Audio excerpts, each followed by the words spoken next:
Hello students, in this video I will be discussing numericals on solution and colligative properties from NCERT in text as well as a textbook exercise questions.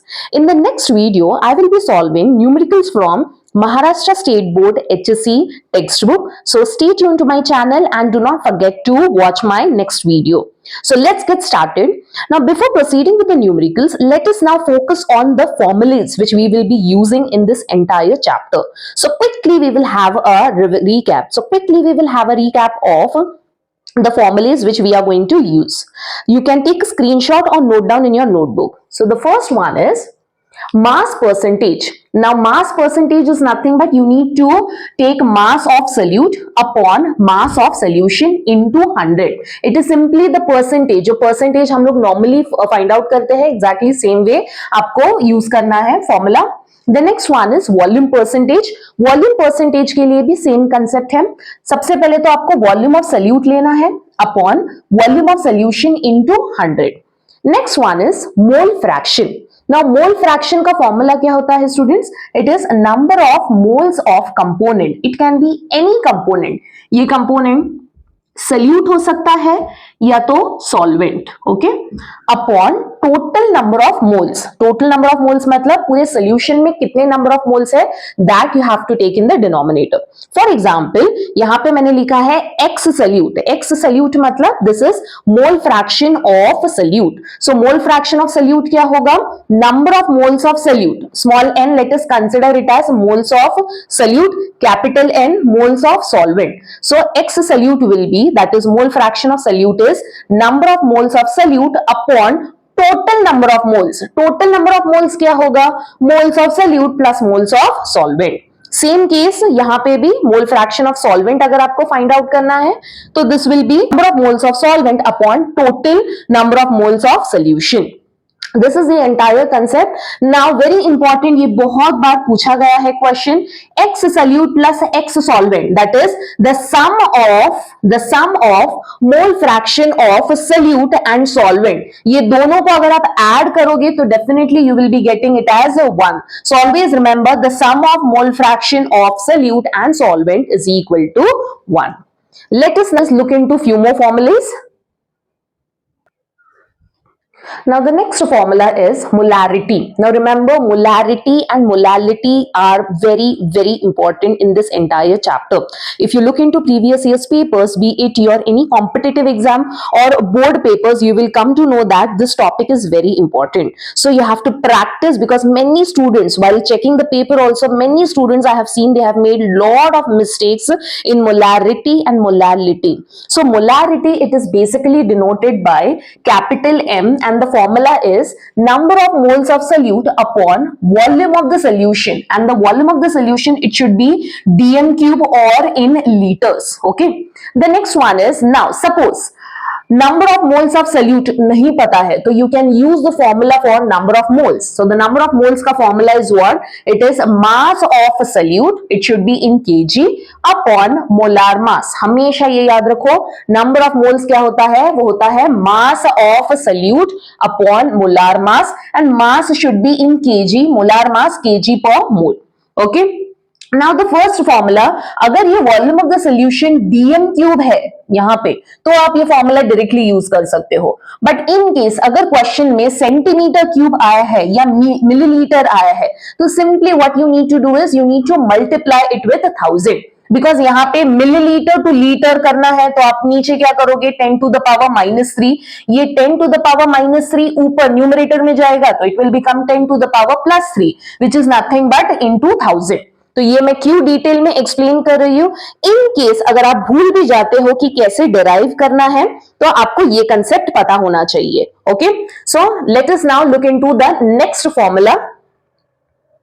Number of moles of solute upon mass of a solvent in kg. It should be always in kg, ना कि in gram. Okay. Next is now mass of solute. Number of moles of solute क्या होता है? Mass upon molar mass, जो कि मैंने already explain किया है, and denominator as it is आपको लिखना है. Okay. Next is now in case, अभी ये kg की जगह पे अगर ग्राम है तो simply same concept, you are going to multiply it with 1000 in numerator. Okay, so this is the entire concept related to the molarity and molality. Now let us quickly have a look into few more formulas. Now the next one is parts पर million. अभी बहुत सारे बच्चे ये topic को ignore कर देते हैं, बट याद रखो इस ये टॉपिक के बेस पे भी बहुत सारे क्वेश्चंस पूछे गए हैं। तो it is basically ppm, short में पीपीएम लिखते हैं। तो पार्ट्स पर मिलियन क्या होता है स्टूडेंट्स? इट इज मास या तो volume of solute upon total मास और वॉल्यूम ऑफ द सोल्यूशन, जो कि हम लोगों ने परसेंटेज में फाइंड आउट किया है। एग्जैक्टली सेम कंसेप्ट है, बट सिंपली ये पार्ट्स पर मिलियन है तो आपको करना क्या है? इनटू 10 टू द पावर 6 कर देना है। Okay, the next one is density. Density को तो आप लोगों ने ऑलरेडी फिजिक्स में भी स्टडी किया है। तो डेंसिटी क्या होता है students? It is mass upon volume. Next one is Henry's law. Now we know what is Henry's law. According to Henry's law, it says that the solubility is what? It is directly proportional to pressure of the gas. जितना ज्यादा pressure होगा उतना ज्यादा solubility होगा। Okay, तो यहाँ पे मैंने फॉर्मूले में लिख दिया है। तो S is equal to what? K into P, where K is Henry's constant. तो ये तो सारे फॉर्मुलेज हो गए from the solution part. Let us now focus on the formulas from colligative properties which are also very very important. Now colligative properties के formulas में सबसे first है relative lowering of vapour pressure. अभी lowering of vapour pressure, relative lowering of vapour pressure concept क्या है already आपको पता है डिटेल में। ओके, तो यहाँ पे मैं सिर्फ फॉर्मुलेज के बारे में डिस्कस कर रही हूँ।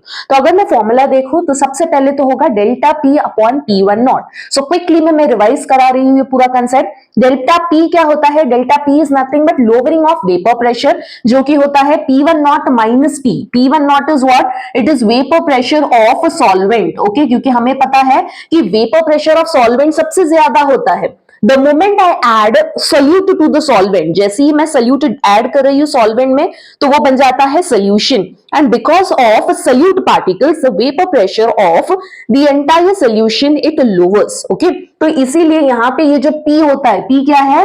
वेपर प्रेशर ऑफ सोल्यूशन, ये कम हो गया है। तो P1 not minus P will be delta P, जो कि है lowering of vapour pressure. Relative lowering vapour pressure में करना क्या है आपको? डिनोमिनेटर में डिवाइड किससे करना है? P1 naught. Okay, P1 not is what? Vapour pressure of solvent on both the sides. So this is the formula for relative lowering of vapour pressure. Quickly note it down और take a screenshot. Next concept, now this formula is also very important. Now coming to the molecular mass and lowering of vapor pressure या तो relative lowering vapor pressure, तो आपको याद क्या रखना है? Delta P upon P1 not same लिखा है, P1 not minus P upon P1 naught. Okay, this concept is same. Now relative lowering vapour pressure, since it is a colligative property, you all know that colligative properties are the properties which depends upon number of solute particles। पूरे concept में, पूरे chapter में हमेशा एक याद रखो, solvent, solvent के लिए हम जो भी फैक्टर्स लिख रहे हैं वहां पे हम लिखेंगे 1।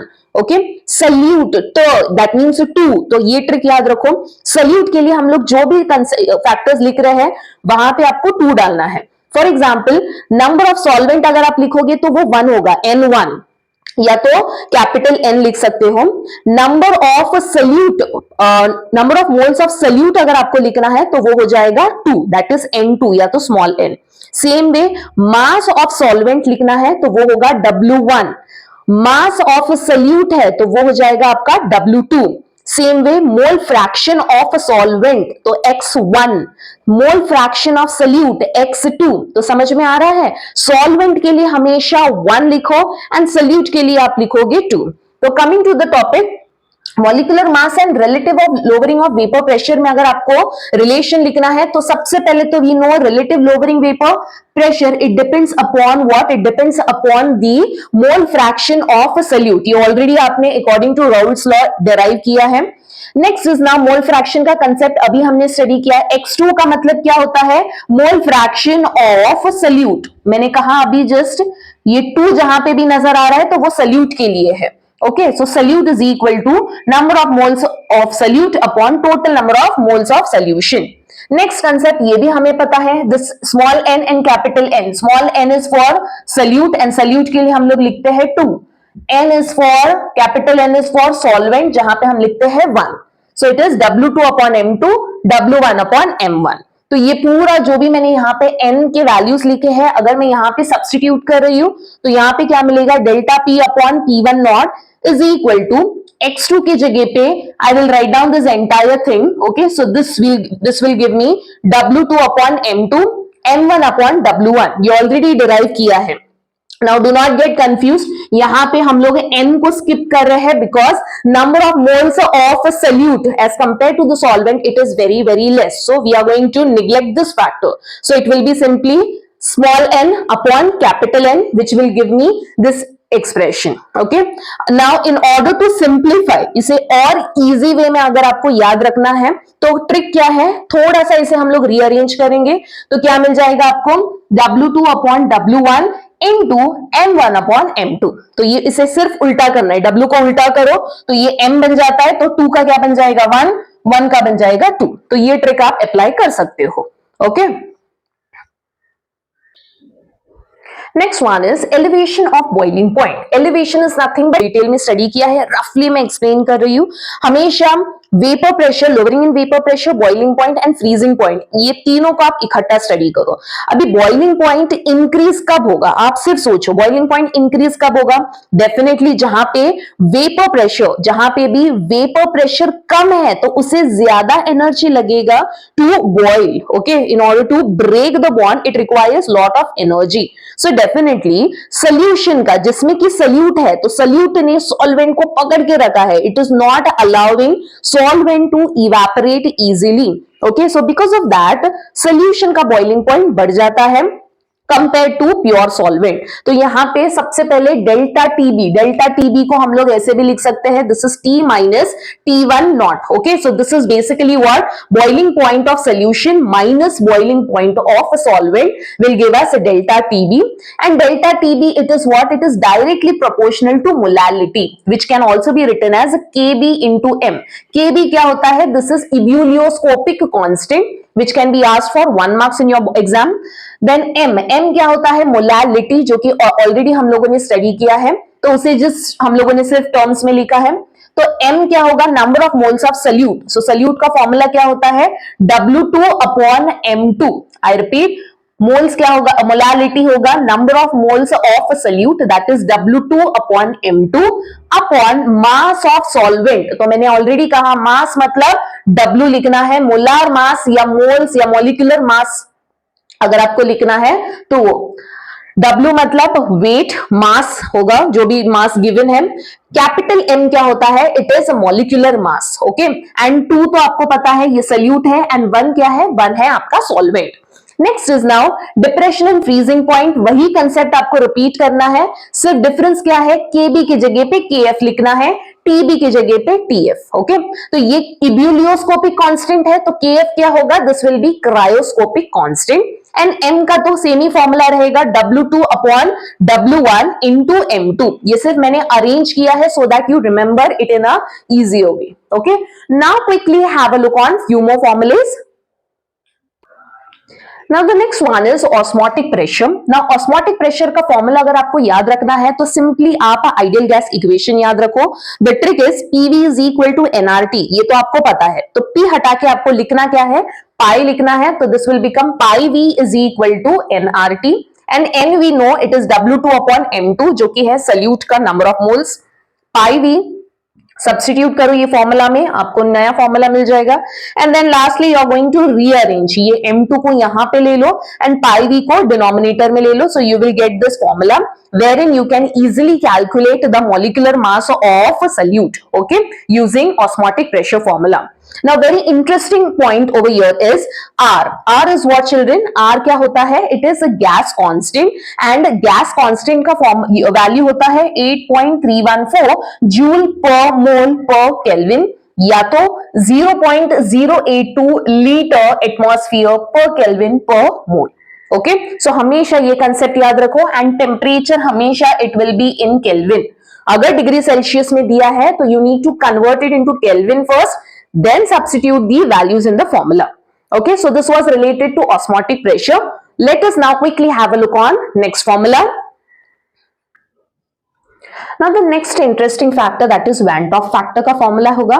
Now Van 't Hoff factor, it is basically denoted by small I and the formula is observed colligative property upon theoretical colligative property. और we know that colligative property क्या होता है, जितने भी हम लोगों ने formulas देखे हैं, colligative property it is inversely proportional to molecular mass. Okay, so यहाँ पे आपको याद क्या रखना है, observed colligative property की जगह पे theoretical molecular mass and theoretical की जगह पे observed molecular mass. So simply colligative property का उल्टा आपको molecular mass लिखना है. तो यहाँ पे focus करो, this is OT for colligative observed upon theoretical and then यहाँ पे ये उल्टा कर देना है TO2 for molecular mass. Okay. Next is now coming to the modified formulas for all the colligative properties with respect to Van 't Hoff factor. Now the first is relative lowering vapor pressure. यहाँ पे जो भी हम लोगों ने formula study किया है उसको सिर्फ आपको I से मल्टीप्लाई करना है. Next is elevation and boiling point. Formulas में अगर आप देखोगे तो सिर्फ आपको I से मल्टीप्लाई करना है. तो this is as simple. So quickly note it down और you can take a screenshot so that we can quickly start with the numericals. So now let us have a look on the first question from in-text of NCERT textbook. So the first question says that calculate the mass percentage of benzene, that is C6H6, and carbon tetrachloride, that is CCl4, if 22 gram of benzene. हमेशा याद रखो numericals में question सबसे पहले अच्छे से read करो, एक नहीं 2 टाइम आप रीड करो. Okay, so if 22 gram of benzene is dissolved in 122 gram of carbon tetrachloride. Okay, तो यहां पे हमें ढूंढना क्या है, मास परसेंटेज ऑफ बेंजीन. सो याद रखो सॉल्यूशन में सबसे पहले तो आपको फॉर्मूला पता रहना चाहिए. सो फॉर्मूला क्या है, मास परसेंटेज ऑफ बेंजीन. अभी मैंने सारे फॉर्मुलेस डिटेल में एक्सप्लेन किए. तो mass percentage of benzene will be what, mass of benzene upon total mass of solution. So total mass of solution मतलब बेंजीन प्लस कार्बन टेट्राक्लोराइड, क्योंकि क्वेश्चन में clearly पता चल रहा है कि सोल्यूशन में benzene and carbon tetrachloride present है. Okay, so mass of benzene कितना दिया है हमें, 22 upon total mass of solution. Total mass of solution कहां से मिलेगा, 22 प्लस 122 करना है, ये दोनों आपको ऐड करना है. And then obviously you need to multiply it with 100. So you will be getting, this is 22 upon 144 into 100. Okay, now this is simple calculation. On calculating you will be getting the answer as, on calculating you will be getting the answer as 15.28%. Okay, so this is the answer for mass percentage of benzene. Clear? Same way अगर mass percentage of carbon tetrachloride यहां पे पूछा है तो mass percentage of CCl4 will be mass of CCl4 जो कि है 122 upon total mass of solution कितना है 144 into 100. On calculating you will be getting the answer as 84.72%. So this is the final answer. Now this is simple calculation, इसीलिए मैं calculation वाला part directly लिख रही हूं. तो आप क्रॉस चेक कर सकते हो या तो आप खुद कैलकुलेट करके आंसर लिख सकते हो. Okay, so this is the first question. Let us proceed ahead with the second question. Now the second question says that calculate the mole fraction of benzene in solution containing 30% by mass in carbon tetrachloride. अभी सबसे पहले तो आपको formula लिखना है. So based on formula then you can, so सबसे पहले तो आपको फॉर्मूला लिखना है एंड देन फिर हम देखते हैं कि और क्या क्या वैल्यूज हमें चाहिए. तो सबसे पहले तो फॉर्मूला क्या होगा, मोल fraction of benzene in solution containing. सबसे पहले तो क्वेश्चन को समझो. यहां पे तो सबसे पहले calculate the, now the question says that calculate the mole fraction of benzene in solution containing 30% by mass in carbon tetrachloride. सबसे पहले तो क्वेश्चन को समझो। ओके, सो क्वेश्चन में आपको सबसे पहले आइडेंटिफाई करने आना चाहिए कि सल्यूट कौन सा है, सॉल्वेंट कौन सा है। Okay, once you know solute and then solvent, you can quickly write down the formulas, जो कि मैंने ट्रिक बताया है। सल्यूट के लिए आपको 2 लिखना है, सॉल्वेंट के लिए आपको 1 लिखना है। ओके, सो यहाँ पे benzene in carbon tetrachloride, so definitely benzene क्या होगा, बेंजीन बन गया हमारा सल्यूट, कार्बन टेट्राक्लोराइड हो गया आपका सॉल्वेंट, क्योंकि हमें पता है सल्यूट इन सॉल्वेंट होता है। ओके, ना कि उल्टा। Okay, it is always solute present in solvent. Okay ना, यहाँ पे मोल फ्रैक्शन ऑफ बेंजीन बोला है, तो definitely I need to use what, X2, क्योंकि X2 is nothing but mole fraction of solute. X2 का फॉर्मूला क्या होगा, N upon N plus capital N, या तो आप यहाँ पे N2 एंड N1 भी लिख सकते हो, द कंसेप्ट इज सेम। तो या this is the formula, X2 is equal to small n upon capital, so X2 is equal to N upon N plus capital N। Now यहाँ पे हमें number of moles दोनों के नहीं पता है, तो सबसे पहले हम क्या ढूंढेंगे, हम लोग ढूंढेंगे number of moles of benzene and number of moles of carbon tetrachloride. So small n is nothing but number of moles of benzene, जो कि सल्यूट है। तो फॉर्मूला क्या होगा, it will be W2 upon M2। Okay, and then capital N क्या है, this is number of moles of solvent. यहाँ पे सॉल्वेंट कौन है, carbon tetrachloride, so I will write it down as W1 upon M1। ठीक है, यहाँ पे W2, अभी W2 हमें नहीं पता है, डायरेक्टली नहीं दिया गया है। ओके, यहाँ पे हम लोगों को पता क्या है कि 30%, okay, a solution of which contains benzene of 30% by mass in carbon tetrachloride। तो ये 30% of benzene is nothing but, let us consider कि पूरा solution अगर 100 ग्राम है तो 30% will be what, it will be 30 gram.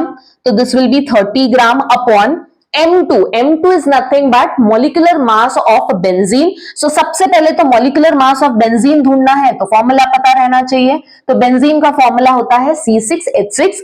quickly you are going to substitute the values, this will be 6 into 12 plus 6 into 1, so you will be getting 72 plus 6 which is nothing but 78। तो यही आपको substitute करना है in place of M2, that is 78। Clear, so यहाँ पे हमें मिल गया है 30 अपॉन 78। सो final answer will be, on calculating you will be getting the answer as 0.385। ठीक है, ये कैलकुलेशन में डायरेक्टली लिख रही हूं क्योंकि सिंपल कैलकुलेशन है, आप क्विकली सॉल्व करके लिख सकते हो। ओके, तो ये बन गया हमारा 0.385। सेम कंसेप्ट हम लोग सॉल्वेंट के लिए अप्लाई करेंगे। यहाँ पे W1 क्या होगा, it will be mass of CCl4। अभी कंसेप्ट या लॉजिक क्या है, 30% पूरे 100 ग्राम में से 30 अगर बेंजीन है तो डेफिनेटली कार्बन टेट्राक्लोराइड कितना होगा, it will B 100 minus 30 which is equal to 70। okay, so I'll write it down as 70 upon carbon tetrachloride, that is CCl4। quickly you are going to substitute the value for CCl4 and you will be getting the answer as 154। okay, this is the molecular mass of carbon tetrachloride, so 154। on calculating the answer you get is 0.454, this is the value after calculating you get। so we have calculated number of moles of benzene, number of moles of carbon tetrachloride। simply आपको यहाँ पे substitute करना है फॉर्मूले में। तो formula क्या है आपका, X2 is equal to small n कितना है हमें, 0.385 upon again 0.385 plus 0.454 and then final answer आपको क्विकली सॉल्व करके लिखना है। Yes, so what will be the answer? The answer will be 0.459। okay, so this is how you are going to calculate the numericals based on the number of moles and mole fraction। तो सिर्फ एक sample में, सिर्फ एक मैंने example लिया है, तो इस तरीके से आप ढेर सारे क्वेश्चन सॉल्व कर सकते हो। Late us now proceed with the next question. The third question is calculate the molarity of each of the following solutions। Now सबसे पहले तो हमें लिखना है मोलैरिटी का फॉर्मूला। सो मोलैरिटी का फॉर्मूला क्या होता है बच्चों, it is Molarity is what? It is number of moles of solute upon volume of solution in dm cube और in liter। तो सबसे पहले तो हमने फॉर्मूला लिख दिया है, ठीक है। Next is now coming to the values. अभी सबसे पहले तो नंबर ऑफ मोल्स हमें नहीं पता है। Volume of the solution yes first case में ऑलरेडी दिया है जो कि है 4.3 लीटर। सबसे पहले हम लोग क्या ढूंढेंगे? Number of moles of solute. Number of moles of solute के लिए फॉर्मूला क्या है? Number of moles of solute it is W2 upon M2। Already मैंने बताया है W2 क्या होगा? मास, जो कि मास गिवन है, एंड देन मोलार मास या मॉलिक्यूलर मास। तो सबसे पहले तो W2 is how much? It is 30 gram, already दिया हुआ है। तो mass of CONO3 twice, that is cobalt nitrate, H2O, it is how much? It is 30 gram। molecular mass, molecular mass कैसे कैलकुलेट करना है? सारे एटॉमिक मासेस को आप ऐड करो, you will be getting the molecular mass. Cobalt, cobalt का atomic mass कितना होता है? इट इज 58.93, ठीक है। Nitrogen, nitrogen it is 14, but यहां पे दो नाइट्रोजन है तो आप क्या करोगे? 2 into 14। नेक्स्ट ऑक्सीजन, ऑक्सीजन का कितना होता है? 18, ओके। ऑक्सीजन, सो ऑक्सीजन का कितना होता है? Yes it is 16। तो यहां पे टोटल कितने हैं? 3 2 6, सो 6 into 16 करना है, प्लस 6H2O। हमें पता है कि वाटर, वाटर का कितना होता है? molecular mass it is 18, so you will multiply 6 into 18, you will be getting the final answer as 290.93। so this is the answer for molecular mass। अभी हमें mass पता है जो कि है 30 ग्राम, ओके। molecular mass जो कि है 290.93। substitute the value, you will be getting the answer for number of moles of solute। okay, so quickly solve and tell me, or write, so quickly solve and write down the answer in the comment box। so after calculating number of moles of cobalt nitrate and 6H2 हमें कितना मिला है? it is 0.103, okay। Next is ना molarity का formula तो हमें पता है, it is number of moles of solute. Solute कौन है यहाँ पे? द सल्यूट कौन है यहाँ पे? Cobalt nitrate, okay. And then volume of the solution it is 4.3, already litre में दिया है तो ज्यादा सोचना नहीं है, simply you divided and then you will be getting the answer. This thing will be 0.024 M, okay, capital M stands for molarity, or we can also call it as a molar, okay। so this is how you are going to solve the numerical on molarity। the next question is 30 ml of 0.5 molar H2SO4 diluted to 500 ml, okay। ये थोड़ा सा different type का question है, again it is very easy if you understand the basic concept, okay. अभी question में हमें ml दिया है या समथिंग इन वॉल्यूम फॉर्म में हम लोगों को दिया है, ओके। तो यहाँ पे I can not use the standard formula for molarity, तो और एक फॉर्मूला है in order to find out the molarity, that is M1V1 is equal to M2V2। यहाँ पे अभी M1 is how much? M1 is 0.5 molar, this is M1 into volume कितना होगा यहाँ पे? वॉल्यूम इज 30 ml, क्योंकि 30 ml ऑफ 0.5 मोलार बोला है, तो 30 और ये 0.5 मोलार एक सोल्यूशन का है। Next is it is diluted to 500 ml, that means V2 कितना है? 500, एंड M2 हमें पता नहीं है। अगर मैं ये 500 तक डाइल्यूट करूं तो इसका कॉन्सेंट्रेशन कितना होगा, इसका मोलारिटी कितना होगा, वो हमें ढूंढना है। तो सिंपली यहाँ पे M2 को एक साइड पे लेके you are going to solve it, 0.5 into 30 upon 500। now this is very simple calculation, so after calculation you will be getting the answer as 0.03 molar, okay। so this is the answer for the second question, ठीक है। let us now proceed with the next question। okay, now the next one is calculate the mass of urea। formula for urea आपको हमेशा याद रखना, it is NH2CO NH2, that means C double bond OK across two NH2 groups are attached। now it is required, mass of urea required in making 2.5 kg of 0.25 molal. Molal का मतलब क्या है, ये हमें 0.25 मोलालिटी का value दिया है aqueous solution.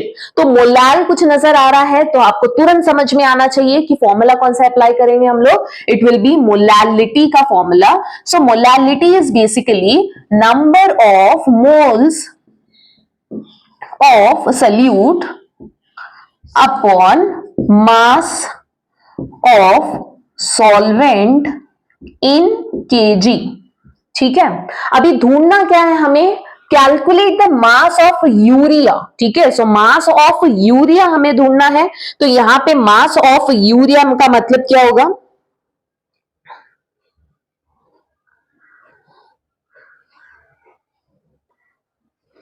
तो यहां पे सबसे पहले तो आपको ढूंढना है कि सल्यूट एंड सॉल्वेंट क्या है। Definitely mass of urea in making so and so aqueous solution, that means urea क्या है यहाँ पे, it is solute and then ये जो एक्वियस सोल्यूशन जो बना जिसके अंदर सॉल्वेंट भी प्रेजेंट है, ओके, एंड कितना सॉल्वेंट है, it is 2.5 kg।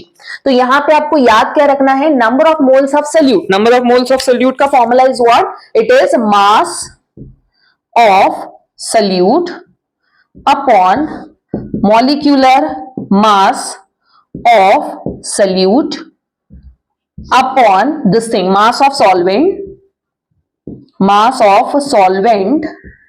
in kg। अब यहां पे सब्स्टिट्यूट करेंगे वैल्यू, मास ऑफ सल्यूट कितना है नहीं पता है, वही तो ढूंढना है हमें। Okay, so mass of solute, या तो हम लोग इसे लिख सकते हैं mass of urea upon molecular mass of solute, that is molecular mass of urea. सबसे पहले तो ये फॉर्मूला यूज करके you are going to write down the molecular mass of urea which is nothing but again nitrogen कितना होगा, nitrogen है यहाँ पे 14, so 2 into 14 प्लस 2 टोटल कितने हाइड्रोजन है 4, so 4 into 1 plus carbon 12 plus oxygen 16. Okay, so on calculating you will be getting the answer for mass of urea which will be molecular mass of urea which will be 60. So we will substitute over here 60 upon mass of solvent in kg कितना दिया है 2.5. So यहाँ पे substitute करो and then molality का value भी हमें पता है, it is what, it is how much, it is 0.25. So 0.25 is equal to mass of urea upon 60 upon 2.5.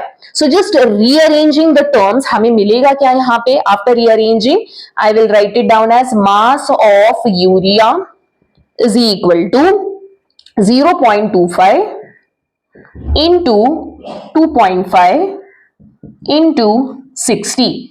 Okay, so you will be getting the final answer as 37.5 gram. This is the value for mass of urea after calculating. So again, this is how you are going to solve the numericals on molality. Now the fifth question says that calculate molality, molarity, mole fraction of Ki if density of 20% mass by mass aqueous solution of Ki is 1.202 gram per ml.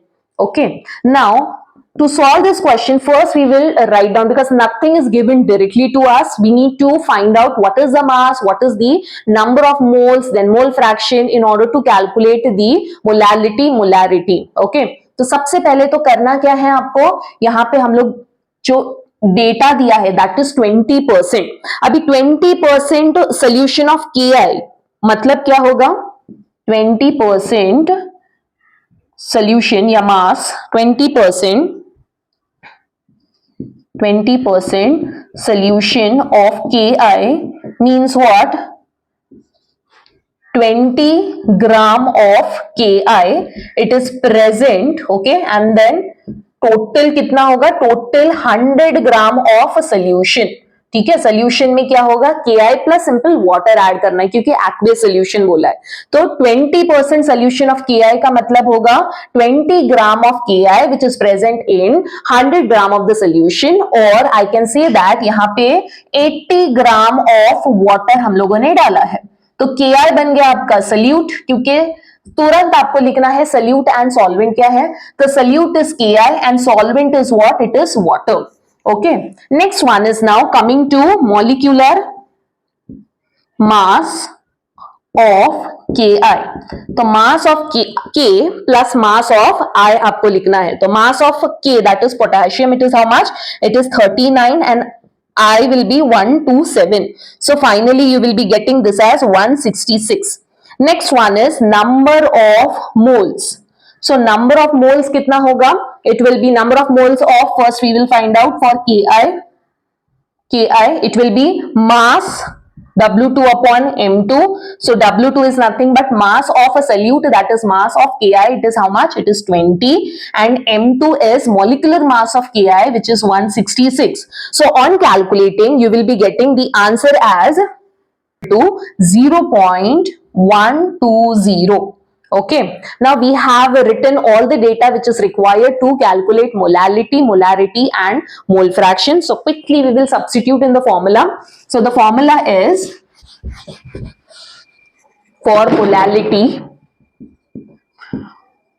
the formula is number of moles of Ki upon mass of solvent in kg. Okay, so number of moles of Ki is how much? It is 0.120. 0.120. Just now we calculated. Mass of solvent in kg. Solvent is nothing but water. So 20 अगर Ki है तो 80 कितना होगा? Water. 80, divide it, and then you will be getting the answer for molality. But very important point is that you need to convert this. Okay, you need to convert gram in kg, because 80 gram है, 20 gram है, not in kg. So 80 gram को अगर मैं 1000 से divide करूं तो you will be getting it as in kg. So वही अगर न्यूमरेटर में लिखते हैं तो multiply by 1000. तो इस तरीके से आपको कन्वर्शन दिखाना है, gram to kg, multiply simply in numerator by 1000, you will be getting the final answer. So after calculating, you will be getting the answer as 1.5 molal, and the unit for molality is a small m. Clear? The next one is now coming to molarity.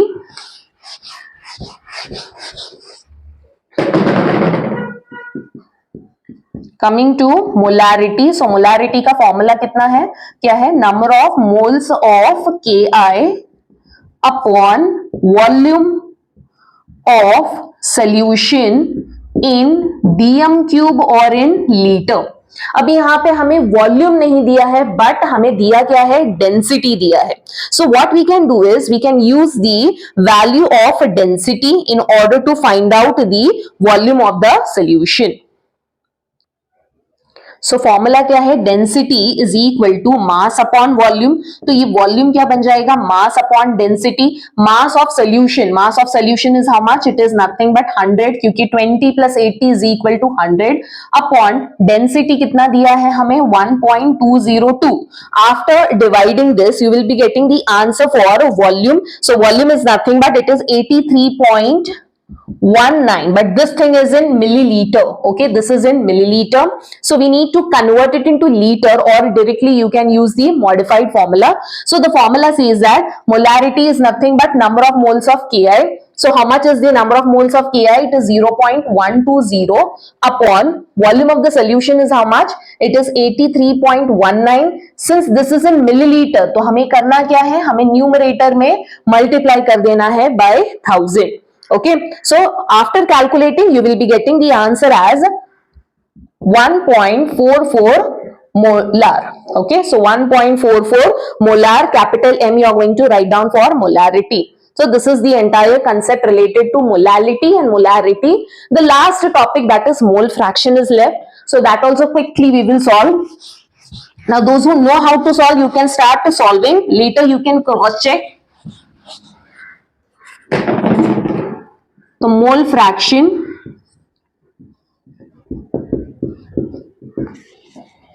Of Ki, तो मोल fraction of Ki क्या होगा? It will B number of moles of Ki upon number of moles of Ki plus number of moles of water. Okay, because this is the total number of moles which we require. So over here Number of moles of Ki, so we know it is how much? It is 0.120. Number of moles of again Ki 0.120. Now we don't know the number of moles of the water. Okay, so number of moles of water, how you can calculate? It is H2O. So H2O का number of moles ढूंढना है, तो this thing will be W1 upon m1. तो W1 that is nothing but 80, क्योंकि मास कितना है water का 80. Then molecular mass of water is how much? 18. So 80 by 18 will give us 4.44. Simply substitute over here, you will be getting 4.44. This is the number of moles of water. On calculating, you will be getting the answer as 0.0263. Okay, so this is the answer for mole fraction of Ki. So this is everything related to question number 5. Let us proceed ahead with question number 6.